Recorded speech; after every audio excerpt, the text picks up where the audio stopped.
Read.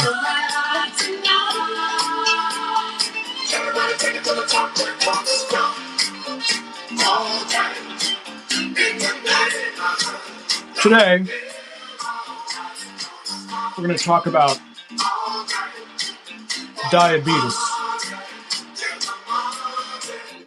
and financial markets. So a friend of mine was having a bad time this morning, so I sent her some Brothers Johnson, and I just said, listen to the funk. That's going to be a new theme here on Bruno, just listen to the funk.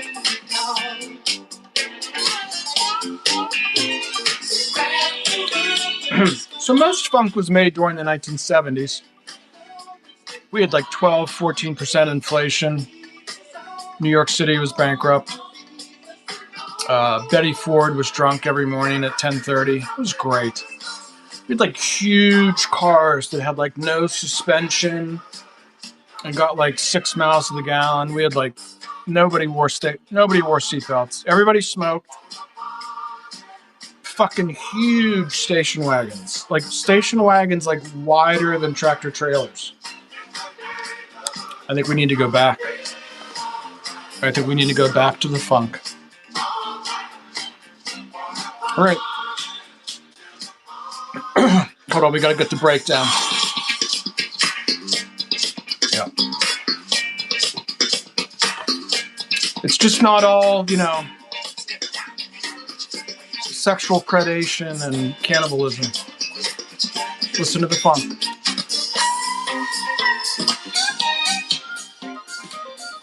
By the way, that's the guy that played bass on Michael Jackson's album, Rock With You? Is that what it's called? Off the Wall. Okay, let's get serious. Today, I'd like to talk to you about diabetes. Diabetes. Yep, we're going to talk about diabetes. We're going to talk about the stock market, because all the stock market is diabetes. And right now, here's an article that just came out. February fund manager survey, near record euphoria, record capex revulsion. Okay, so there's this graph that looks like this. I'll see if I can blow it up. By the way, this is on Zero Hedge Premium. I always like to say that, and I hope they don't get mad at me for using their stuff, but it's good, and I try to recognize that I'm using their stuff and point you in that direction. So here's my career right here. Here's what I've lived through for 25 years as a financial professional. Okay, this is the sentiment graph. This is what the stock market is. The stock market doesn't have anything to do with anything except this. This is the sentiment. And what I'm going to tell you is this is diabetes. This is just sugar high after sugar low after sugar high after sugar low. And right now at the end of it, if I look across the top, it doesn't even know what to call the sugar high that came after the Iraq war. I believe that the NASDAQ is living off the sugar high, the bull market, and real technicians talk like this. We're living in some sort of NASDAQ war on terror thing, which all leads to this, right? This is the new reason to buy the stock market, because we're going to kill folks and take their shit, which is the Iraq war, right? That guy says, yeah, we're going to kill some people. What did Secretary Rumsfeld say like a week after 9/11? He walked into the Pentagon and said, have we killed anybody yet? That's the plan for the war on terror, just meaningless murder.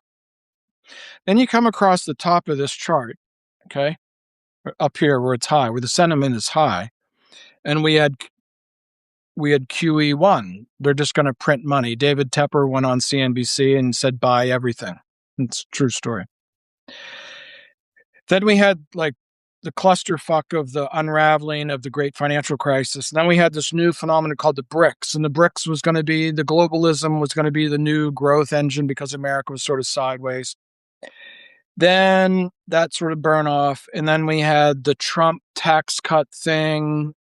Trump won. We had these big tax cuts, and then that burned off. And then the trade war, the first round of trade wars hit. And then we had this new euphoria because Biden was going to be elected. We're going to have this blue wave. We're going to have some sort of like New Deal thing, which of course never happens either. That burn off. I'm going to do the bottom too. This is diabetes. Then we had Trump 2. Nobody really knew what that was. Stargate, and we're going to go overseas, and the president of the United States is going to fly around in an aircraft provided by Qatar, which is in itself says everything. And then the one that's right now, thank you for listening up to this point, is just called February 26th. Nobody knows what even the fuck to call it. It's just sentiment. It's just February 26th. They're eating kids. They're eating and fucking kids, and the stock market's up. So it's okay. Literally, that's what the woman said, right? Ms. Attorney General, like, do you have any plans of going after? What are you talking about Wexner for? The stock market's at an all-time high. I don't want to say something like really awful, but the Attorney General is telling you what America is. America is just about making the stock market go, and everything it can just be ignored. Incest, cannibalism, pederasts, whatever. It's all about the stock market. Now, when you go across the bottom of the stock market on our graph, I'm calling diabetes. We have the obvious 9/11.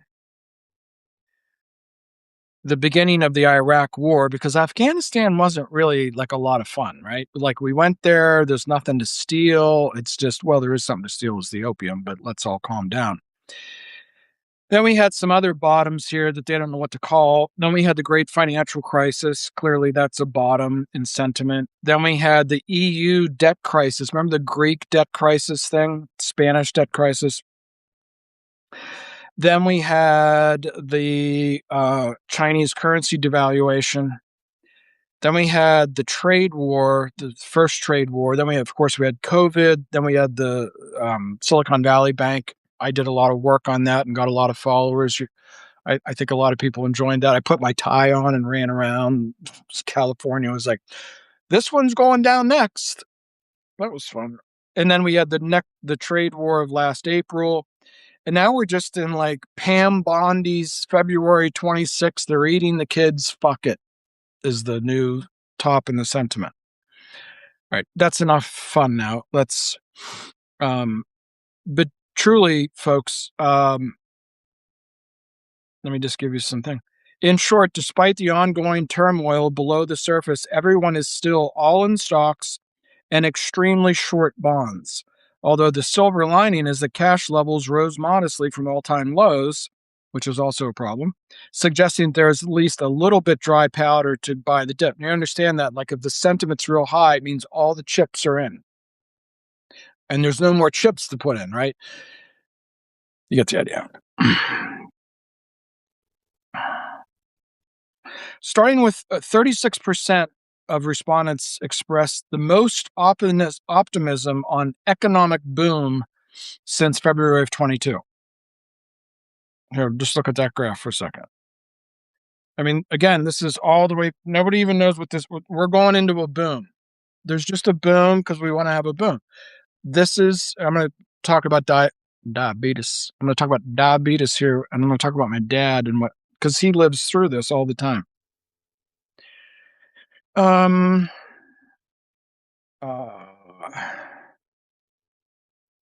Expectations for double-digit earnings growth. It's only a couple times in the last 20 years been higher. 39% believe that we're going to see a stronger global economy in the next 12 months. By the way, you understand that this isn't about whether or not there's going to be this is about everything I'm talking about is sentiment.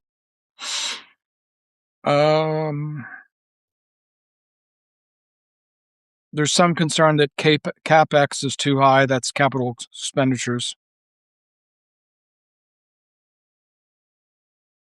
Let me get this. The number of investors saying that corporations are, quote, over-investing is a new record high. The sentiment is at a record high, and the over-investing is at a record high.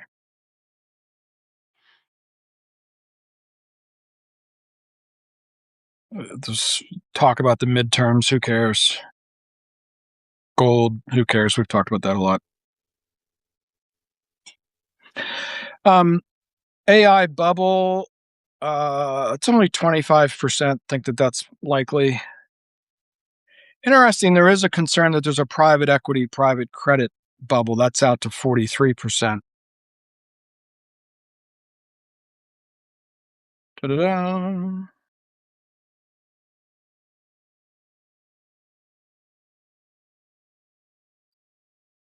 Overweight equities. All right, now we're going to talk about the diabetes thing. I'm going to get back to this graph. Thanks for hearing that whole thing out, because we really want to focus on this. Because this is how the stock market works, people. You have to understand there's not like a Warren Buffett and Charlie Munger sitting in the bowels of Wall Street, like, like if you listen to them and they're talking about like, I don't know, like Geico's float and shit, like things that actually matter on a company to company basis. That's not what moves the stock market. That's how we all talk. But this is what moves the stock market, is just the sentiment. And the sentiment is just at some sort of high. Now the diabetes thing goes like this. So my dad goes out and works and like wrestles sheep and shit, and he's 85 and it's 5 degrees outside, and he gets up and has 2 eggs and a piece of bacon and toast. And then he literally comes in at 9:30 and his blood sugar is like below 80. I'm like, Dad, you're going to have to eat like a bigger thing, like, and like carry around like a chocolate milk with you. No, he doesn't want to do that. So he comes in and eats like this giant fucking bowl of Special K cereal, which he thinks is somehow good for him because he saw a commercial or something. And it's just like rice and sugar, right? So he comes in and just gorges himself on that. And that fucking, just like that graph, his blood sugar just like spikes to like 180. He goes back outside and does it again. Then he has a cup of coffee with it too, which amplifies the whole thing. So then he comes in and has lunch, and lunch is usually like a sandwich or something, like classic American lunch. And then I frequently make dinner, and I'm not making this up. He eats 2,700 calories for dinner of like meat and potatoes and shit, like classic American food for the most part. Last night we got a little edgy. I made homemade mac and cheese and a niçoise salad.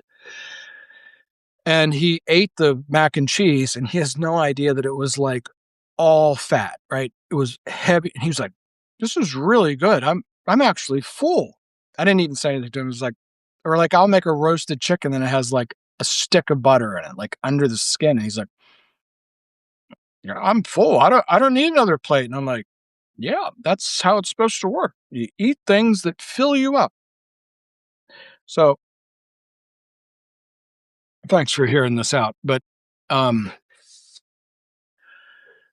what I want to get to is that's the classic problem of an elderly person. My sister works for Novo Nordisk, and she explains this to me. Like, so my dad's been like chased by a bear all day, living through that cycle, just like the one I just showed you, this thing where he burns off all his sugar. Like if it goes below 60, he's dead. He lays down in the barn and we don't know where he is, and he's gone. And I mean, I don't know.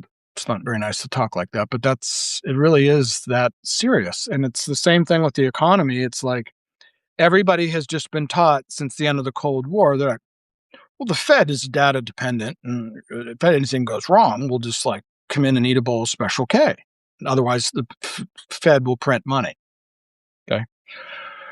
We're not really going to print money this time. We're going to put treasuries on the balance sheets of banks, and the banks are going to lend. But that's a whole nother Guinness right there. But my sister explained to me, because like Novo Nordisk invented insulin, and they are like the Ozempic people and the whole thing. That what he's actually doing is he's living through this massive stress all day of like his pancreas can't keep up. It can't recover the 3,000 calories he ate last night.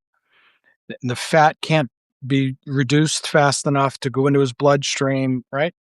So what actually happens is he like lives on adrenaline and cortisol all day and then comes in and eats a meal like he's like just killed a wild beast and is like sitting around the fire like a caveman and just eats 3,000 calories to get ready for the next go around of the next 24 hours where he's going to go through this cycle. Like, this is what the fuck American finance is. In none of these things none of this that's on here has anything to do with the economy, like actually like becoming more productive or actually making investments.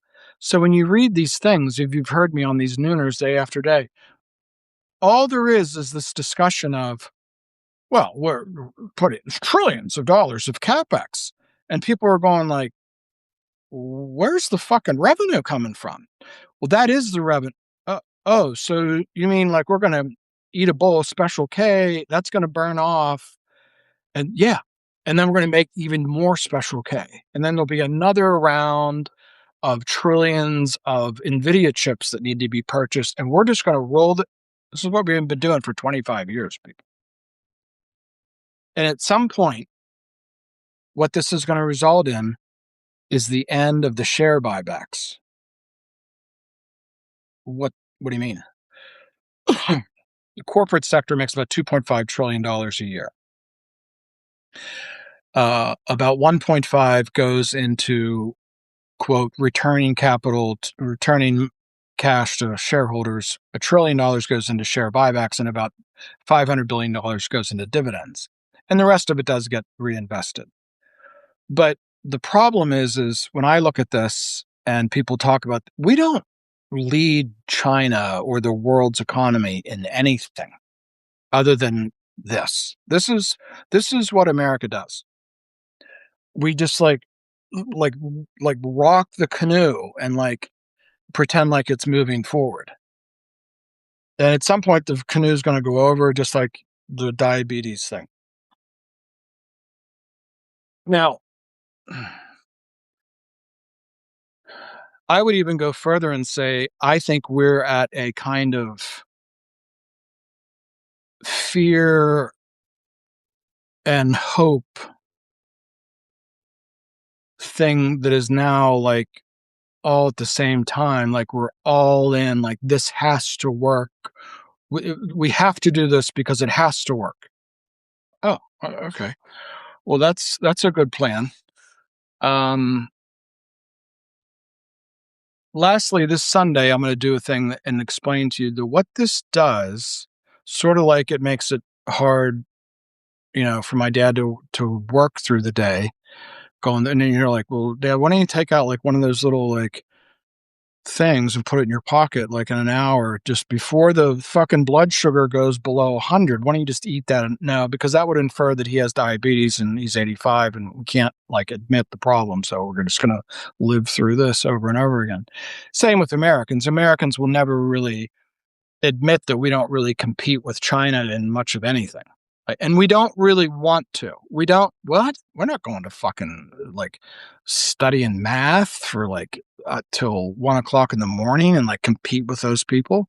No, we compete with people with this. This is the plan, people. This is what's going to make it all work right here. So there you go.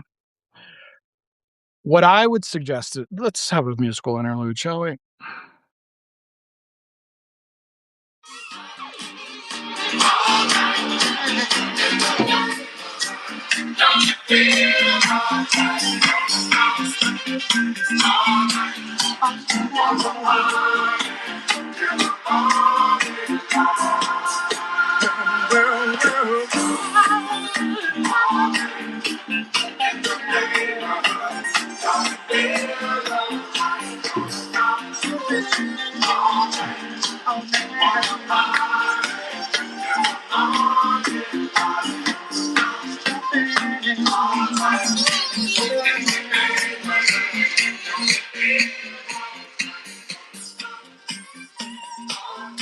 One of the things we're good at here at Bruno is we're not really afraid to talk about much of anything, including race. And we will play the black card once in a while Because on TikTok there was this guy that came out and said the world is burning down or something like that, and this is what black people were doing, and they're like all doing this dance to the Gap band.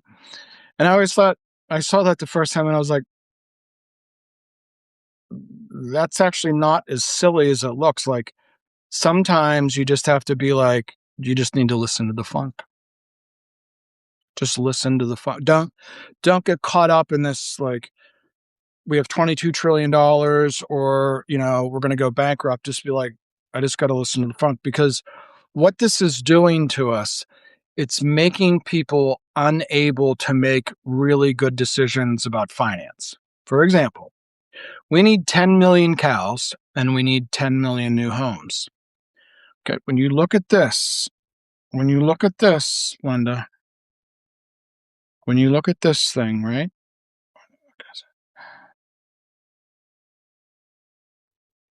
Okay, this doesn't lead to 10 million new homes or 10 million new cows. This leads to a lot of bullshit, a lot of speculation, a lot of share buybacks, a lot of wasted capital. There's nobody talking about 10 million homes and 10 million cows. Because really what's happening is our blood sugar of our brain is so low, and we're so afraid to miss out on the next lurch of the stock market. You can't. That's why I get on here and I'm like, maybe we should just invest in like real shit. And people are like, I don't understand. And I go like, what do you mean you don't understand? Well, that's not how that works. What you do is you take your 401k and it goes into these mutual funds, and then it goes to these super magic people that do tech things. And well, is that working in Austin and Seattle and Silicon Valley? No, actually there's been millions of people laid off. Well, is that going to help housing prices? Well, they'll go down a little bit, but is that making any new? No, that's not making any new jobs, and it's not making any new houses, and it's not making any new cows, is it? No. But it has to work. That's what February 26th is. February 26th is this has to work. They're not going to turn the money printer back on. Since Bruno has been on social media talking about this, I'm like, dude, they're not turning the fucking money printer back on. Because that could lead to not just the controlled decline of the dollar, which is what we have. It's down about 12, 13%. Is the thing going like this and it dropping 33%. And then when they send the ICE agents to Minnesota, it'll go real bad. They don't want a revolution. They want you to be in this like low blood sugar in your brain kind of an effect where you're like, I don't know what to do, so I'm just going to buy stocks. What? I don't understand. What do you mean we should invest in like cattle and shit? Like, that's crazy. Nobody's invested in cattle. Well, that's why the fucking prices are going like this and the number of cattle is going. I don't understand. My stockbroker didn't say anything about that. So no one can do it. Well, we've all seen like pictures of things like from the Epstein files that are like, what the fuck? Like, how does this even? And nothing happens. It's because like literally like our moral blood sugar is like at an all-time low. Like, I don't know, the stock market's up. We don't need to arrest Wexner. So this Sunday, I'm going to do a very, very special piece called, you can figure it out on your own, Citizens United by Neuropsychic Trauma. Citizens United by Neuropsychic Trauma. And I'm telling you, this is a kind of neuropsychic trauma, is to put the stock market through this over and over. My whole career is this. The Fed is data dependent and will lower interest rates if it hits the bottom, so you better run it up to the top again. And you better have another bowl of Special K cereal and eat 7 Snickers bars so you don't die. You get the idea. So This Sunday,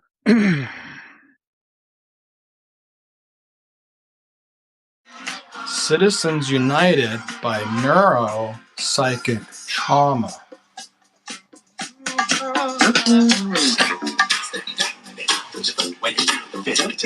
Listen to the funk, people.